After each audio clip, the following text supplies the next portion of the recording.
आपके पास कलेक्शन होगा शर्ट्स का, ठीक है ना, आपके पास कलेक्शन होगा पेंट्स का, ठीक है ना, कलेक्शन होगा बुक्स का, ठीक है, कलेक्शन होगा भंडार तरीके से। तो ये हो गया सेट्स ना। दोस्तों मैं आपको बताऊं, सेट्स जो है ना वो कलेक्शन होगा पेन्स का, है ना, मेरे पास कलेक्शन है स्पेक्ट्स का, ठीक है ना। तो एक कोई कलेक्शन जो होता है ना उसको सेट्स बोलते हैं, और इनफाइनाइट सेट्स भी होते हैं ना। सेट जनरली दो प्रकार से अगर अपन देखें, depending upon the number of elements. So sets का हमारा लेक्चर 2 है। लेक्चर 1 में हमने एक तरीके से बेसिक्स किए थे, है ना, ब्रैकेट सिस्टम क्या होता है, नंबर सिस्टम को रिवाइज कर लिया था अपन ने, रियल नंबर लाइन की बात करी थी, ठीक है। आइए इस लेक्चर में हम शुरुआत करते हैं कि यार सेट्स का मीनिंग क्या है, ठीक है, फाइनाइट सेट क्या होते हैं, इनफाइनाइट सेट्स क्या होते हैं, है ना, कॉन्टिन्यूअस सेट कैसे होते हैं, डिस्क्रीट सेट कैसे होते हैं, है ना, सेट को कितने तरीकों से रिप्रेजेंट किया जाता है, ठीक है। सेट्स जो है बड़ा बेसिक सा चैप्टर है, ठीक है ना, वेरी बेसिक चैप्टर। इसका जो इस्तेमाल है वो लाइक लगभग पूरे मैथमेटिक्स में ही आप बोल लो कि किया जाएगा, है ना, रिलेशंस जब आप पढ़ेंगे, फंक्शंस पढ़ेंगे, वहाँ पे सेट्स का इस्तेमाल होगा, है ना, पूरी कैलकुलस में ही सेट्स का इस्तेमाल होगा, है ना, पी एंड सी प्रोबेबिलिटी जब करेंगे तो भी भाई सेट्स के बहुत सारी चीज़ों का इस्तेमाल होता है। सेट्स का अलजेब्रा में, कैलकुलस में काफ़ी इस्तेमाल होता है ना। चैप्टर बेसिक जरूर है लेकिन इसके यूज़ बहुत हैं, ठीक है। तो चलिए सेट्स को आज चालू करते हैं, ठीक है, सेट्स शुरू करते हैं, एकदम फंडामेंटल लेवल से शुरू करेंगे, ठीक है। तो कैसे हैं आप लोग? आई होप आप सब लोग अच्छे होंगे और मैं भी हूँ एकदम भन्नाट। तो चलिए चालू करते हैं आज का लेक्चर। आज का लेक्चर अपन चालू करें उससे पहले बता दूं कि अनअकैडमी सब्सक्रिप्शन के ऊपर बड़े शानदार शानदार बैचेस होते हैं, है ना। टॉप ऑथर्स और इंडिया के स्टार टीचर्स, कोटा के बेस्ट टीचर्स जो हैं वो अनअकैडमी में पढ़ाते हैं। पूरे इंस्टीट्यूट्स जो हैं वो अनअकैडमी पे हैं, जैसे वाइब्रेंट अकेडमी की पूरी टीम अनअकैडमी में पढ़ाती है ना। हम लोगों का 12th का बैच अभी अनअकैडमी पे है, 11th के बैचेस अभी आ रहे हैं। न्यूक्लियस इंस्टीट्यूट के सारे लोग, सारे शानदार टीचर्स जो हैं अनअकैडमी में पढ़ाते हैं। कोटा के फेमस टीचर्स है ना, मनोज चौहान सर हो गए, बहुत सारे फेमस टीचर्स पढ़ाते हैं, और है ना बहुत सारे ऑथर्स, DC पांडे सर हो गए, है ना। मतलब इस सारे अनअकैडमी सब्सक्रिप्शन की खास बात क्या है कि, है ना, कोटा के देश के स्टार टीचर्स सारे अनअकैडमी सब्सक्रिप्शन के ऊपर पढ़ाते हैं, ठीक है। और अनअकैडमी ने यार जेई मेंस में हमेशा ही अच्छी रैंक दी है। आपकी बार की जो जेई मेंस की जो रैंक है वो आपके सामने, अभी 2 अटेम्प्ट हुए, उनकी रैंक्स आपके सामने। अगली जो 2 अटेम्प्ट्स होंगे उनकी रैंक भी आपको जल्दी से दिख जाएंगी। और अनअकैडमी सब्सक्रिप्शन में प्लस और आइकॉनिक के 2 प्रकार के सब्सक्रिप्शन होते हैं। प्लस के ये सारे बेनिफिट्स हैं, ठीक है ना, आइकॉनिक के सारे बेनिफिट्स हैं, you can go through them. And अगर आपको अमन मैथ्स कोड इस्तेमाल करके डिस्काउंट लेंगे तो आपको मैक्सिमम डिस्काउंट मिल जाएगा, ठीक है ना, मैक्सिमम डिस्काउंट आपको मिल जाएगा अगर आप अमन मैथ्स कोड का इस्तेमाल करते हैं तो, ठीक है। तो चलिए जरा सेट्स की डेफिनेशन के साथ चालू करते हैं यार, ठीक है ना। अब बताएं जरा सेट्स क्या होता है, सेट्स को डिफाइन करते हैं जरा, है ना। सेट्स क्या होता है जी, सेट्स क्या होता है, डिफाइन करते हैं सेट्स को, है ना। बड़ा सिंपल सी बात है कि हम हमारी डेली लाइफ में अगर देखें तो चीज़ों के कलेक्शन में बड़ा इंटरेस्टेड होते हैं ना। जैसे आपके पास कलेक्शन होगा शर्ट्स का, ठीक है ना, आपके पास कलेक्शन होगा पेंट्स का, ठीक है ना, कलेक्शन होगा बुक्स का, ठीक है, कलेक्शन होगा पेन्स का, है ना, मेरे पास कलेक्शन है स्पेक्ट्स का, ठीक है ना। तो एक कोई कलेक्शन जो होता है ना उसको सेट्स बोलते हैं, है ना। एक सिंपल भाषा में अगर अपन बात करें तो कोई भी कलेक्शन जो होता है उसको अपन सेट बोलते हैं। जैसे मेरे पास collection of all the spectacles, वो मेरा एक सेट होगा, है ना। तो it is a well defined collection of objects, ठीक है ना। ये बड़ी सिंपल सी बात है, it is a well defined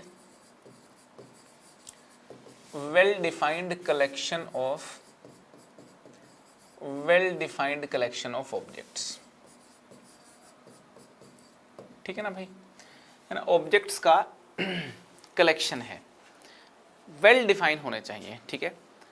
अब एक बात बता दूं आपको, जैसे मान लो मैंने लिख दिया कलेक्शन ऑफ, मेरे पास जो लिख दिया कलेक्शन ऑफ बुक्स, मेरे पास एक फिजिक्स की बुक है ना, एक फिजिक्स की बुक है, एक केमिस्ट्री की बुक है और एक है मैथ्स की बुक, ठीक है ना। 3 बुक्स है मेरे पास, तो कलेक्शन ऑफ 3 बुक्स है ना, मेरे पास जो 3 बुक्स हैं उनका कलेक्शन लिख दिया, तो ये एक सेट है।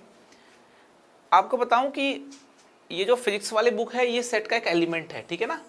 केमिस्ट्री वाली बुक है ये सेट का एक एलिमेंट है, मैथ्स वाली बुक सेट का एक एलिमेंट है ना। तो जितने भी ऑब्जेक्ट्स हैं उन ऑब्जेक्ट्स का कलेक्शन अगर अपने को लिखना है ना, तो ऑब्जेक्ट्स को कोमा लगा करके सेपरेट करना पड़ेगा और करली ब्रैकेट लगा के पूरा सेट लिखना पड़ेगा ये, ठीक है। तो ये जो ऑब्जेक्ट्स होते हैं है ना,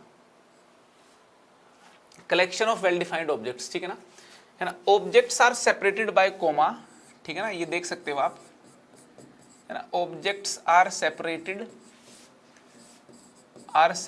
बाय, है ना, कोमाज से अपन इसको सेपरेट करते हैं, ठीक है ना, एंड रिटन इन करली ब्रैकेट्स, है ना, रिटन इन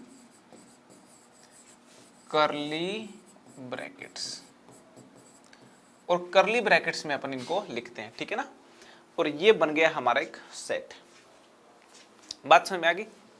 और ये जो सेट है यार, इस सेट का एक नाम दे दिया अपन ने, है ना, इस सेट का नाम दे सकते हैं अपन, जैसे सेट ए, ये सेट का नाम दे दिया, ठीक है ना।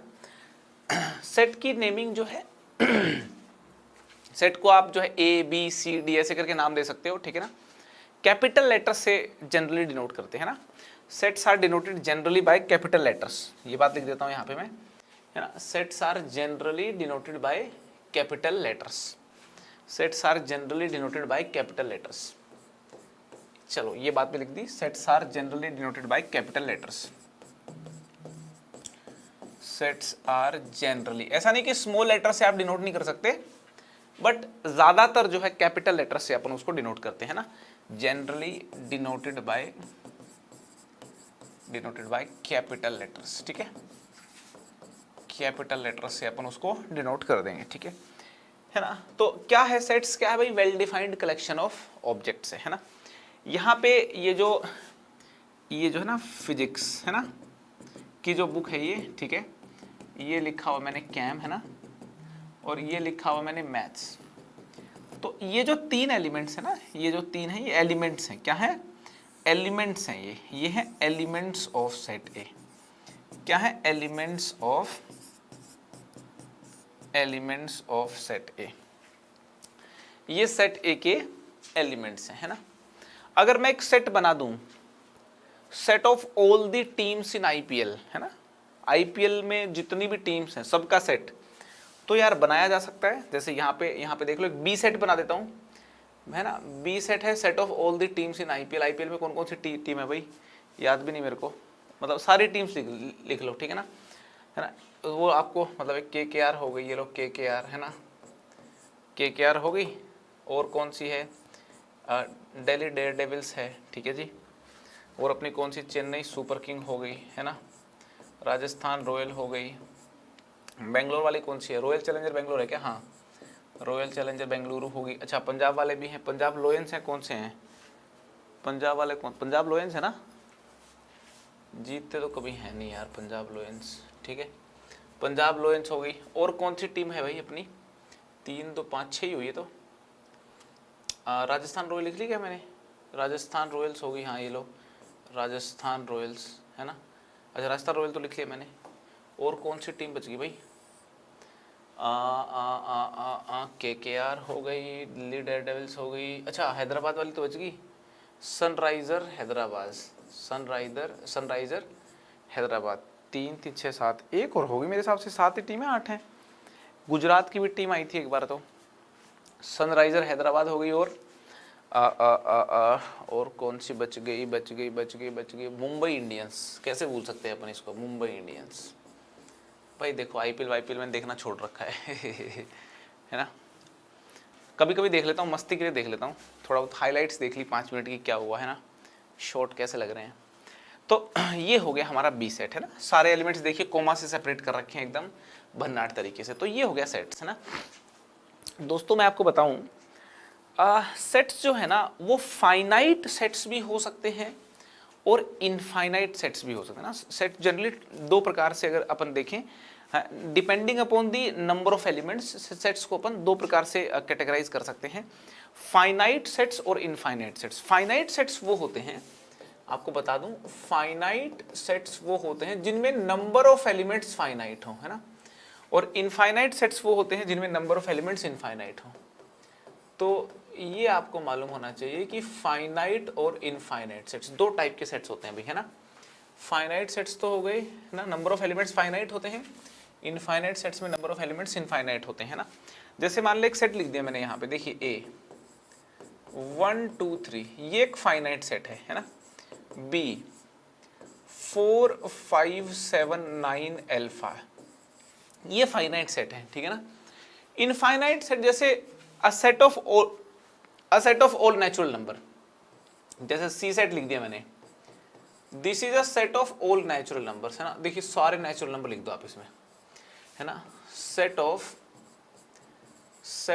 All natural numbers, set of all natural numbers, ये देखिए इनफाइनाइट सेट हो गया। डी लिख दिया, set of all prime numbers लिख दो, 2 3 5 7 11 13 17 8 19, ठीक है। ये मान लो set of all prime numbers, set of all prime numbers, है ना। ऐसे करके ये प्राइम नंबर्स का सेट, अभी खत्म तो कभी होंगे नहीं, प्राइम नंबर्स तो इनफाइनाइट होते हैं, चलता चला जाएगा। यूं डिनोट करते हैं दोस्तों इनफाइनाइट सेट्स को, करेक्ट है ना, ठीक है ना। फाइनाइट सेट्स और इनफाइनाइट सेट्स, तो डेफिनेशन में क्या लिखेंगे, if number of elements are finite then set is said to be finite set, ठीक है ना। फाइनाइट सेट में क्या सीन क्या है, number of elements are finite, है ना। नंबर ऑफ एलिमेंट्स जो हैं वो फाइनाइट है ना। और इनफाइनाइट सेट में क्या है, नंबर ऑफ एलिमेंट्स जो है वो इनफाइनाइट है, ठीक है ना।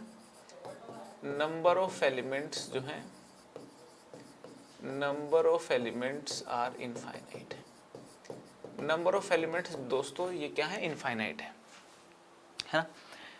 आपको बता दूं कि जो नंबर ऑफ एलिमेंट्स है ना, इसको बोलते हैं कार्डिनल नंबर। क्या बोलते हैं, कार्डिनल नंबर, है ना। ये अपने को मालूम होना चाहिए cardinal number of a set क्या होता है ना। फाइनाइट सेट्स में डिफाइन किया जाता है, फाइनाइट सेट्स में डिफाइन किया जाता है cardinal number of a set, cardinal number of a set, cardinal number of a set. एक सेट का कार्डिनल नंबर जो है, आपको बता दूं फाइनाइट सेट्स के केस में ही डिफाइन किया जाता है ना। जैसे मान लो सेट ए है ना, सेट ए का कार्डिनल नंबर का मतलब है नंबर ऑफ एलिमेंट्स, है ना। Cardinal number of a set is the number of elements present in the set, है ना। बता दूं आपको, यहां पे लिख दूं cardinal number of a set, cardinal number of a set is the number of elements, number of elements present in the set, है ना। नंबर ऑफ, बड़े मस्त होते हैं भाई ये भी, number of elements present in the set, present in the set. जैसे मान लो एक सेट हमारे पास है, ये ए वाला सेट ले लेता हूं, ठीक है। ये ए वाला सेट ले लिया मैंने, ए कहाँ लिख दूं, यहाँ लिख दूं, ये लो ए सेट ले लिया मैंने, 1 2 3 एलिमेंट्स हैं इसमें, ठीक है। तो इसका कार्डिनल नंबर क्या हो जाएगा, 3 हो जाएगा। क्यों हो जाएगा 3, क्योंकि इसमें नंबर ऑफ एलिमेंट्स कितने हैं, 3 हैं। नंबर ऑफ एलिमेंट्स 3 है तो कार्डिनल नंबर कितना हो गया, 3 हो गया। और कार्डिनल नंबर को ना ऐसे डिनोट करते हैं, एन ए, यूं लिख दो आप, है ना। एन ए मतलब नंबर ऑफ एलिमेंट्स इन ए, है ना। क्या लिख दो, नंबर ऑफ एलिमेंट्स इन ए, वो कितने हो गए, 3 हो गए। कुछ लोग इसको ऐसे भी लिख देते हैं, ओ ए, ओ ए का मतलब है order of set A. Cardinal number को कई बार ऑर्डर ऑफ अ सेट भी बोल देते हैं ना। Cardinal number is also known as order of a set, ये लिख देता हूं यहाँ पे बात, cardinal number, cardinal number of a set is also known as order of a set, है ना। इसको ऑर्डर ऑफ अ सेट भी बोलते हैं। इसको Na से भी डिनोट कर देते हैं, Oa से भी डिनोट कर देते हैं, और सेट A के तरफ दोनों तरफ ये 2 वर्टिकल बार्स लगा के भी डिनोट कर दिया जाता है। मगर ज्यादा जो पॉपुलर सिंबल है ना वो ये है, Na कितना है, 3, है ना। यहाँ पे देख लें, Na जो है ये वाला सेट देख करके बोल सकते हैं कि Na हमारा क्या है। यहाँ पे लिख देता हूँ, देखो यहाँ लिख दो, है ना। यहाँ पे लिख दो Na जो हमारा है, Na हमारा कितना है, Na हमारा 3 है। Nb हमारा कितना है, number of elements in set भी कितने हैं, 1 2 3 4 5, Nb हमारा कितना है, 5। और यहाँ तो नंबर ऑफ एलिमेंट्स इनफाइनाइट है भाई, तो यहाँ कार्डिनल नंबर जो है उसका कोई मीनिंग होगा ही नहीं, ठीक है ना। समझ में आ रही कि नहीं आ रही बात? तो ये बात समझ में आ गई, फाइनाइट सेट और इनफाइनाइट सेट्स की एकदम कहानी मस्त हो गई यहाँ पे, ठीक है जी। चलिए बहुत ही बढ़िया हो गया ये तो, है ना, कार्डिनल नंबर की बात। अच्छा यहीं से मैं दो बातें और बता दूं आपको, इक्वल सेट्स क्या होते हैं और इक्विवेलेंट सेट्स क्या होते हैं ना, ये बात और समझ लेते हैं अपन कि भाई इक्वल सेट्स क्या होंगे और इक्विवेलेंट सेट्स क्या होंगे, है ना। कार्डिनल नंबर समझ में आ गया। अब बात कर लेते हैं अपन इक्वल सेट्स क्या होंगे, ठीक है ना। इक्वल सेट्स क्या होंगे देखिए वो देख लेंगे, और इक्विवेलेंट सेट्स क्या होंगे, है ना। इक्विवेलेंट सेट्स क्या होंगे, है ना। इक्वल सेट्स तो यार मतलब बहुत ही सिंपल बात है, दो सेट्स है, मान लो ए सेट है ना, ए सेट है जिसके अंदर एलिमेंट्स हैं अल्फा बीटा। ए सेट्स में एलिमेंट है मान लो अल्फा बीटा और मुन्नी, है ना। बी सेट में भी अगर यही एलिमेंट्स होंगे ना, अल्फा बीटा और मुन्नी, है ना। मुन्नी बदनाम हुई, है ना, वो सुना ना, मुन्नी बदनाम हुई डार्लिंग तेरे लिए, है, बड़ा चला था गाना वो। हम कहाँ कॉलेज में हुआ करते थे शायद, हम है कहाँ हुआ करते थे, कॉलेज में, हाँ कॉलेज में हुआ करते थे, तबाही मची थी एकदम गाने की। अल्फा बीटा मुन्नी, ठीक है जी, बी सेट है अल्फा बीटा मुन्नी। यहाँ पे देखिए each element of set A, each element of set A, all the elements of set A R present in, देखिए all the elements of set A are present in set B,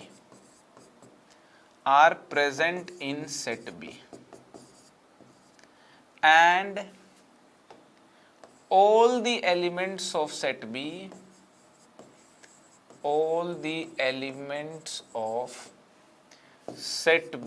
are present in set A। B के सारे elements A में हैं, A के सारे element B में हैं, so hence A and B are said to be equal sets, है ना, said to be equal, इनको equal sets बोलेंगे दोस्तों अपन, है ना। A is equal to B, ये बात समझ लें आप, है ना। A के सारे एलिमेंट B में हो, B के सारे एलिमेंट A में हो, मतलब A और B का हर एलिमेंट जो है मैच करता हो, फोटोकॉपी ऑफ ईच अदर, है ना, फोटोकॉपी, सिंपल भाषा में बोल दें फोटोकॉपी, है ना, फोटोकॉपी ऑफ ईच अदर, एक दूसरे की फोटोकॉपी है, मतलब इसकी फोटोकॉपी कर दी इक्वल बनेगा भाई, बहुत ही सिंपल सी बात है ये, ठीक है। अब एक तरफ ये है कि इक्विवेलेंट सेट क्या होता है ना। अब हमें ये देखना है इक्विवेलेंट सेट क्या होता है। दोस्तों दो सेट्स को इक्विवेलेंट तब बोला जाएगा अगर उनका कार्डिनल नंबर सेम होगा तो, है ना। Two sets are said to be equivalent, two sets are said to be equivalent if their cardinal number is same। जैसे कि मान लो सेट A है 1 2 3, सेट B है अल्फा बीटा गामा, तो सेट ए और सेट बी इक्वल नहीं है क्योंकि इनके एलिमेंट्स मैच नहीं करते, बट इक्विवेलेंट है ना। यहां से अपन बोल सकते हैं सेट ए एंड बी, यहां से अपन बोल सकते हैं set A and B are equivalent sets, है ना, इक्विवेलेंट सेट्स। क्यों है? Because cardinal number of A B 3 है और कार्डिनल नंबर ऑफ बी भी 3 है, मतलब कार्डिनल नंबर ऑफ ए और कार्डिनल नंबर ऑफ बी जो है वो क्या है, बराबर है ना। तो ये जो सेट्स हो गए दोस्तों, ये हो गए हमारे इक्विवेलेंट सेट्स, ठीक है। तो इक्वल सेट्स में तो डिट्टो एकदम सेट सेम होने चाहिए, और इक्विवेलेंट सेट्स जो हैं उसमें जो कार्डिनल नंबर हैं वो अपना सेम होना चाहिए। क्लियर हो गई बात एकदम। अब बात कर लेते हैं कि डिस्क्रीट सेट क्या होते हैं और कॉन्टिन्यूअस सेट क्या होते हैं। ठीक है, अभी अपन बात कर लेते हैं डिस्क्रीट सेट्स की और कॉन्टिन्यूअस सेट्स की। ठीक है, discrete sets and continuous sets की। ठीक है ना, कि डिस्क्रीट सेट्स कौन से होते हैं एंड यार कॉन्टिन्यूअस सेट कौन से होते हैं ना, कॉन्टिन्यूअस सेट्स कौन से होते हैं, है ना। अभी बात करने वाले हैं अपन डिस्क्रीट सेट्स की बात करेंगे और कॉन्टिन्यूअस सेट्स की बात करेंगे। ठीक है, तो देखिए जरा, डिस्क्रीट सेट्स हम उन सेट्स को बोलते हैं जिनमें डिस्क्रीट एलिमेंट्स हो। जैसे कि यहां पे देखिए 1 2 3 ये एक डिस्क्रीट सेट है। ठीक है ना, मगर ये बी सेट लिख दिया मैंने, ये भी एक सेट है, यहां पे लिख दिया 2 से लेकर के 3। यहां बी सेट के अंदर कॉन्टिन्यूअस एलिमेंट्स हैं।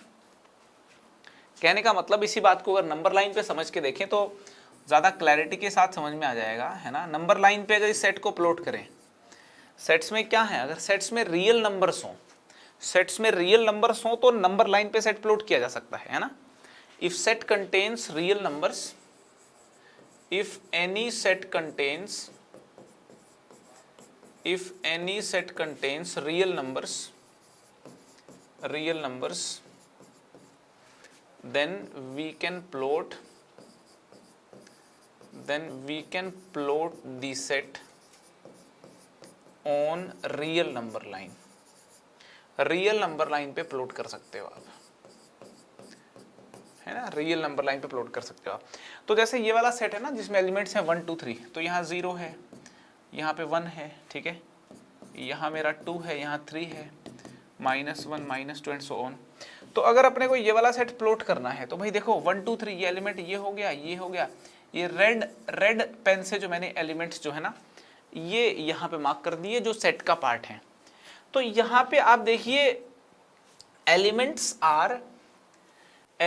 आर नॉट टुगेदर, है ना। यहाँ पे देख लें आप कि एलिमेंट्स आर नॉट टुगेदर, है ना। एलिमेंट्स आर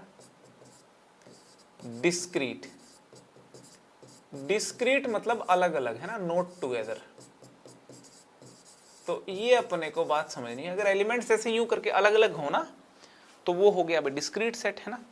कॉन्टिन्यूअस सेट है अपना, बी मेरा कॉन्टिन्यूअस सेट है जी।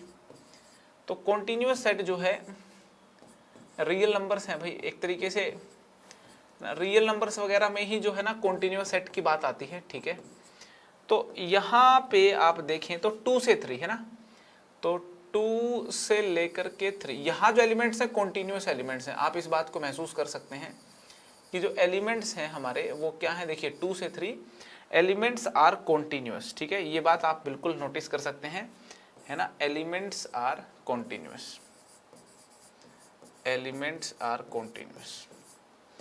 तो यही यहाँ पे डेफिनेशन है, यही अंडरस्टैंडिंग है कि डिस्क्रीट सेट्स वो होते हैं जिनमें एलिमेंट्स डिस्क्रीट हों।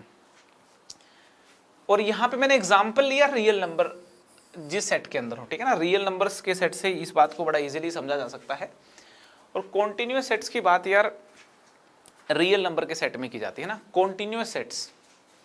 ठीक है ना, है ना, है ना, ऑन रियल नंबर्स। ठीक है ना, on a real number line, है ना, ये on a real number line होते हैं। कॉन्टिन्यूअस सेट्स का जिक्र हमेशा रियल नंबर लाइन पे किया जाता है ना। और डिस्क्रीट सेट का जिक्र ऐसा नहीं रियल नंबर लाइन पे आप करोगे डिस्कशन, भाई आप जो है जैसे यहाँ पे रियल नंबर लाइन पे प्लॉट नहीं कर सकते आप। जैसे ये राम है, ये अल्फा है और ये एक्स है ना। यहाँ पे हर डिस्क्रीट सेट को आप रियल नंबर लाइन पे प्लॉट नहीं कर सकते, है ना। रियल नंबर्स वाले डिस्क्रीट सेट को ही आप रियल नंबर लाइन पे प्लॉट कर सकते हो, है ना। Not every discrete set can be, we can not plot every discrete set on real number line, है ना। we cannot plot, we can't plot every set on real number line, है ना, हर सेट को अपन रियल नंबर लाइन पे plot नहीं कर सकते मेरे दोस्तों, देवी और सज्जनों। ठीक है, तो चलिए ये बात आपको समझ में आ गई। ठीक है, अब और टर्मिनोलॉजीज की बात कर लेते हैं ना, सिंपल टर्मिनोलॉजीज की बात कर लेते हैं कि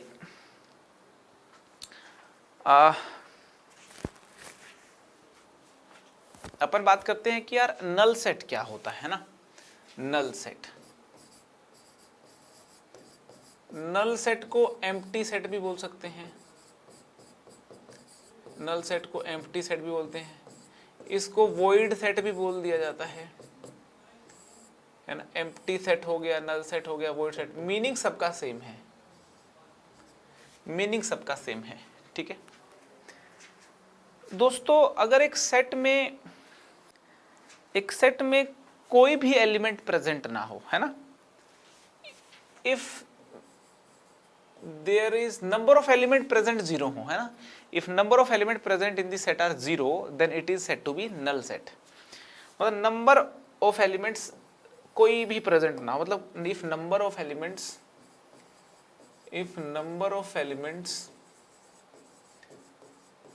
present in the set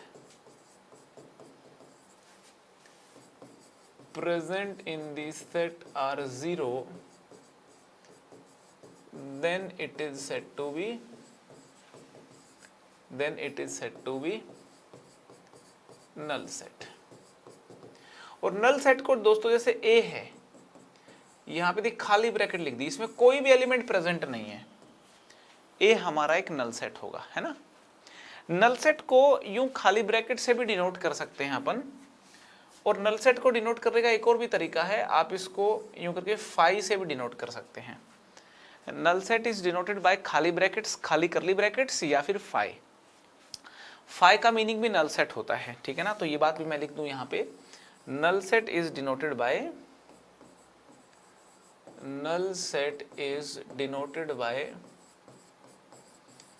है ना, खाली ब्रैकेट लिख दो, ठीक है, या फिर ये लो फाई लिख दिया, है ना। नल सेट्स को इन दोनों में से एक तरीके से आप डिनोट कर सकते हो, ठीक है। क्लियर है नल सेट, है ना। एलिमेंट्री सेट क्या होता है ना, एक शब्द होता है एलिमेंट्री सेट। तो अगर कोई आपसे पूछे कि यार भाई एलिमेंट्री सेट बता दो क्या होता है, तो कैसे बताओगे, क्या बताओगे। एलिमेंट्री सेट दोस्तों वो सेट होता है जिसमें सिर्फ एक ही एलिमेंट हो, है ना। एलिमेंट्री सेट वो होता है जिसमें सिर्फ एक ही एलिमेंट हो, बिल्कुल एक एलिमेंट हो, ऐसे सेट को अपन बोलते हैं एलिमेंट्री सेट, है ना। If number of element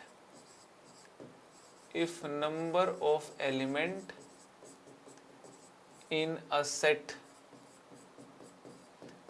is 1, है ना, then it is said to be elementary set। तो उसको अपन यार एलिमेंट्री सेट बोलते हैं, ठीक है। जैसे ये हमारा है, ये एक एलिमेंट्री सेट है, ये एक हमारा सेट है, ये एलिमेंट्री, ये सारे क्या है, एलिमेंट्री सेट्स हैं, ठीक है। ये एलिमेंट्री सेट है, ठीक है ना। और लिख दूं ये लो डी, इसके अंदर लिख दी कैट, एलिमेंट्री सेट है। ये सारे हमारे क्या हैं, एलिमेंट्री सेट्स हैं। क्लियर है एकदम। नॉर्मली इसको यार एक एलिमेंट वाले सेट को सिंगलटन सेट भी बोलते हैं, ठीक है ना। तो मतलब ज़्यादा पॉपुलर जो है ये सिंगलटन सेट के नाम से है, तो ज़्यादा स्टैंडर्ड सिंगलटन सेट है, तो आप सिंगलटन सेट लिख सकते हो, ठीक है ना, सिंगलटन सेट, ठीक है ना। तो सिंगलटन सेट करके आप लिख सकते हो, ठीक है ना, सिंगलटन सेट, ठीक है, सिंगलटन सेट, ठीक है ना। नंबर ऑफ एलिमेंट अगर एक हो तो उसको बिल्कुल ही अपन क्या बोलेंगे, सिंगलटन सेट बोल देंगे, ठीक है ना। सिंगलटन सेट ज़्यादा मतलब दिमाग में भी आ रहा ना, सिंगलटन सेट। तो क्लियर है भाई। सिंगलटन सेट क्लियर हो गया आपको, है ना, एक एलिमेंट वाला हो, और अगर नंबर ऑफ मतलब कार्डिनल नंबर कितना होता है इसका 1, cardinal number of singleton set is 1, cardinal number of singleton set is 1, और cardinal number of null set is 0, cardinal number of null set is 0, null set का कार्डिनल नंबर 0, सिंगलटन सेट का cardinal number कितना होता है, 1 होता है। ठीक है, यूनिवर्सल सेट होता है, यूनिवर्सल सेट डिटेल में तो बहुत आगे आपको समझ आ जाएगा, अलग अलग एग्जांपल्स जब आएंगे, but as of now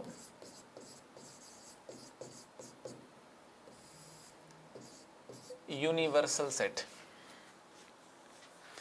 universal set होता है एक large set which is under observation. जैसे कि मान लो आप ऑब्जर्व कर रहे हो डिफरेंट डिफरेंट क्लासेस की, एक स्कूल में डिफरेंट डिफरेंट क्लासेस में बॉयज और गर्ल्स की परफॉर्मेंस को। ठीक है, क्या चल रहा है, परफॉर्मेंस एनालिसिस चल रहा है, ध्यान से समझो आप, चल रहा है मान लो परफॉर्मेंस एनालिसिस। एक मिनट के लिए मान लें कि परफॉर्मेंस एनालिसिस चल रहा है एक स्कूल में, है ना, और स्कूल में सिर्फ है 9th 10th 11th 12th classes. जो स्कूल है वो 9th से 12th क्लासेस तक का स्कूल है, परफॉर्मेंस एनालिसिस चल रहा है बॉयज और गर्ल्स की। तो 9th के बॉयज 9th की गर्ल्स, 10th के बॉयज 10th की गर्ल्स, 11th के बॉयज 11th की गर्ल्स, 12th के बॉयज 12th की गर्ल्स, है ना, ये 9th के बॉयज गर्ल्स हैं, 10th के बॉयज गर्ल्स हैं, 11th के बॉयज गर्ल्स हैं, और ये 12th के बॉयज गर्ल्स हैं। इनका परफॉर्मेंस एनालिसिस चल रहा है। तो जब आप इंडिविजुअली परफॉर्मेंस देखोगे तो बॉयज का अपना अलग से देखोगे तो बॉयज का अपना एक सेट है, गर्ल्स का अपना एक सेट है, बॉयज का यहाँ पे 10th में अपना एक सेट है, गर्ल्स का अपना एक सेट है, बॉयज का अपना एक 11th में सेट है, गर्ल्स का अपना एक 11th में सेट है, बॉयज का अपना एक 12th में सेट है, गर्ल्स का अपना एक 12th में सेट है। ठीक है, अगर आप टोटल देखोगे आप तो आपके कंप्लीटली ये वाला एरिया ऑब्जर्वेशन में है। मतलब आपको बॉयज गर्ल्स की परफॉर्मेंस देखनी है हर क्लास की, है ना, इंडिविजुअली, मगर एक ऐसा कंप्लीट सेट जिसके अंदर ये सारा काम हो रहा हो, वो कंप्लीट सेट कौन है, स्टूडेंट्स ऑफ दिस स्कूल। तो दोस्तों जो कंप्लीट सेट होता है, जो जिसके टुकड़े फिर आप आगे डील कर रहे हो, उसे बोलते हैं यूनिवर्सल सेट। मतलब उससे बड़ा सेट नहीं होता। आप जब कोई क्वेश्चन सोल्व कर रहे हो, कोई सिचुएशन आपके पास है, कोई सिचुएशन आप हैंडल कर रहे हो, तो यूनिवर्सल सेट जो है वो सबसे बड़ा दादा सेट है ना, दादा सेट पूरी फैमिली वहां से निकली है। ठीक है ना, a large set which is under observation, ठीक है ना, उसको बोलते हैं यूनिवर्सल सेट। तो in this case this is a universal set, और यूनिवर्सल सेट को कैपिटल यू से डिनोट करते हैं, है ना। This is the universal set, है ना, all the students of this school, है ना, ये यूनिवर्सल सेट हुआ। और यूनिवर्सल सेट को कैपिटल यू से डिनोट करते हैं। आगे कई और एग्जांपल्स मैं करवाऊंगा, वर्ड प्रॉब्लम भी करवाऊंगा, ठीक है ना, वहां और डिटेल में समझ में आ जाएगा, है ना। लार्जेस्ट पॉसिबल सेट है ना, वो क्या हो गया, यूनिवर्सल सेट हो गया। ठीक है, कोरोना की केस स्टडी करनी है अपने को पूरे भारत में, है ना, तो पूरे भारत के लोग क्या हो गए, यूनिवर्सल सेट हो गए। फिर कितनों को हुआ, कितनों को नहीं हुआ, कितने ठीक हो गए, वो बाद की बात है। पूरे भारत के लोग क्या हो गए, यूनिवर्सल सेट हो गए। मेरे दोस्तों, सेट के साथ सेटिंग करनी बेहद जरूरी है हमको, माय डियर फ्रेंड्स। ठीक है, यूनिवर्सल सेट क्लियर है। ठीक है, अब जो है कहानी बढ़ती है आगे कि सेट्स को रिप्रेजेंट करेंगे, है ना, रिप्रेजेंटेशन ऑफ सेट्स। सेट्स को रिप्रेजेंट करने के दोस्तों कई तरीके होते हैं, है ना, रिप्रेजेंटेशन ऑफ सेट्स, ठीक है ना। अभी आगे देखेंगे रिप्रेजेंटेशन ऑफ सेट्स। सेट्स को रिप्रेजेंट करने के 3 तरीके होते हैं, है ना। जैसे हमने, अब आप बोलेंगे रिप्रेजेंटेशन क्या चीज़ है भाई, आप देखिए सेट नहीं लिख रहे हो, जैसे ये आपने एक सेट लिखा, ये तो एक तरीका सेट को लिखने का, 2 तरीके और भी हैं सेट्स को लिखने के, जी हाँ, है ना भाई, डिनोट करने के अलग अलग तरीके हो सकते हैं ना। तो सेट्स को रिप्रेजेंट करने के 3 तरीके होते हैं। पहला जो तरीका होता है वो होता है रोस्टर फॉर्म।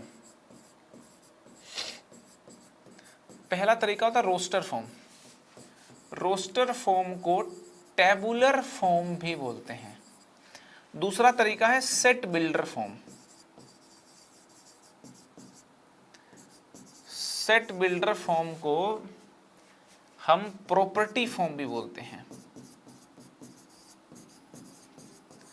पहला तरीका है रोस्टर या टेबुलर फॉर्म, दूसरा तरीका है सेट बिल्डर फॉर्म या प्रॉपर्टी फॉर्म, और तीसरा तरीका है विजुअल रिप्रेजेंटेशन या विजुअल फॉर्म, विजुअल रिप्रेजेंटेशन, है ना। विजुअल रिप्रेजेंटेशन और वेन डायग्राम भी बोल सकते हो भाई, वेन डायग्राम। बात समझ में?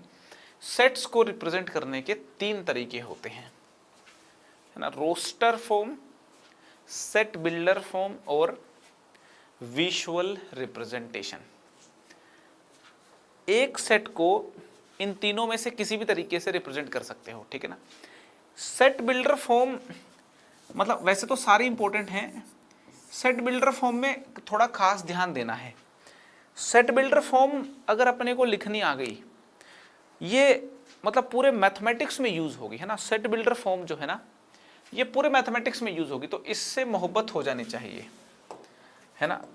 इस वाली फॉर्म से मोहब्बत हो जानी चाहिए, इस वाली फॉर्म से मोहब्बत, ऐसी होती है ना मोहब्बत तीर वाली, दिल से तीर निकल जाता है इसमें से, है ना। मोहब्बत हो जानी चाहिए, है ना, हो जानी चाहिए भाई। इस वाली फॉर्म से मोहब्बत जो है कतई एकदम बढ़िया तरीके से हो जानी चाहिए, करेक्ट है। सेट बिल्डर फॉर्म, ठीक है। अब देखते हैं जरा क्या होती हैं ये, ठीक है। एक एग्जाम्पल लेकर के बताता हूं, फिर इसको कंटिन्यू करेंगे हम नेक्स्ट क्लास में, नेक्स्ट सेशन में, ठीक है। यहां पे मैंने लिख दिया एक सेट जिसके एलिमेंट्स हैं कुछ ऐसे।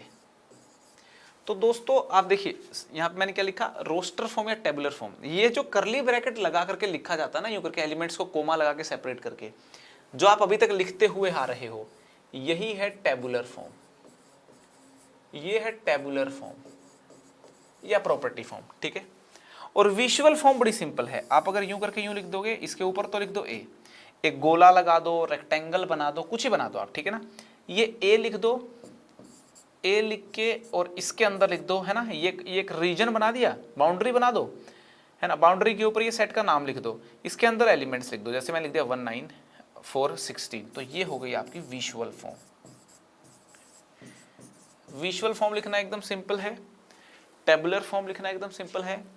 अब देखते हैं प्रॉपर्टी फॉर्म कैसे लिखी जाती है। सेट का नाम ए है, ये भी ए है, यहां से जो बात कन्वे हो रही है वही बात यहां से कन्वे हो रही है।